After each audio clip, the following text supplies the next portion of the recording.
আজ আমি নবম ও দশম শ্রেণীর গণিত বইয়ের অধ্যায় ৩ অনুশ্রেণী ৩.২ পৃষ্ঠা নং ৫৩ অঙ্ক নং ২ সরল করো এখান থেকে আজ আমি ঘ নং অঙ্কটি করছি।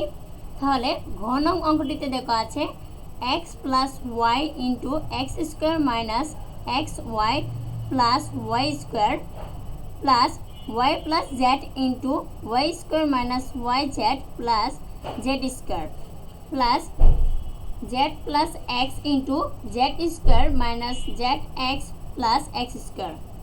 দেখো এই অঙ্কটি আমি আমার খাতায় লিখেছি। এখন আমরা অঙ্কটির সমাধান করব।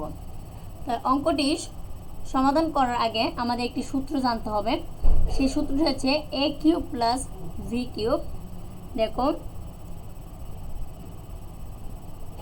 a cube plus b cube equal to a plus b into a square minus ab plus b square। এই সূত্রটি আমাদের জানতে হবে। তো দেখো a cube plus b cube এর আরেকটি সূত্র আছে।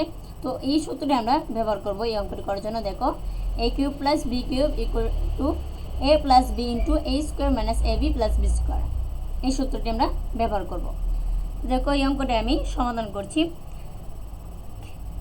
নবম ও দশম শ্রেণীর শিক্ষার্থীবৃন্দরা খেয়াল করো, এখানে x plus Y into X square minus X Y plus Y square আছে। তো এই অংশটুকুকে যদি আমরা দেখো এক্সকে যদি আমরা এ ধরি এবং ওয়াইকে যদি বি ধরি, তাহলে দেখো এ plus B into A square minus A B plus B square. দেখো এখানে a cube plus b cube এর সূত্র মতো হয়।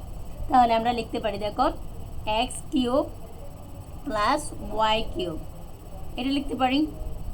এখন দেখো পরে আছে প্লাস, চিহ্নটি কি আছে প্লাস, এখানে যে চিহ্নটি থাকবে ওই চিহ্নটি তোমরা দিবে। এখানে আছে প্লাস, তো আমরা প্লাস চিহ্নটি দেব।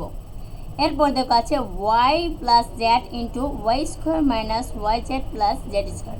এটাও এই অংশটুকু আমরা সেম ওয়াইকে এ ধরবো এবং জেডকে বি ধরবো। তাহলে এ plus B into A square minus A B plus B square, অর্থাৎ এ কিউব প্লাস বি কিউবের সূত্র। তাহলে এখানে আমরা এই যে এ ধরেছি ওয়াইকে আমরা এ ধরেছি, তাহলে ওয়াই কিউব প্লাস জেডকে ধরেছি বি, তাহলে জেড কিউব। এরপর চিহ্ন আছে প্লাসের, তো আমরা প্লাস চিহ্ন দেব, প্লাস চিহ্ন দিলাম।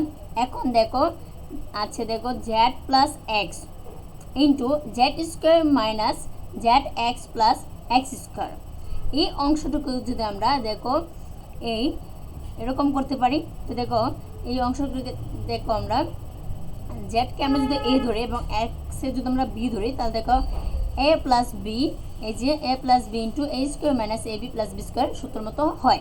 তাহলে আমরা কী লিখবো, এটা Z cube plus x cube.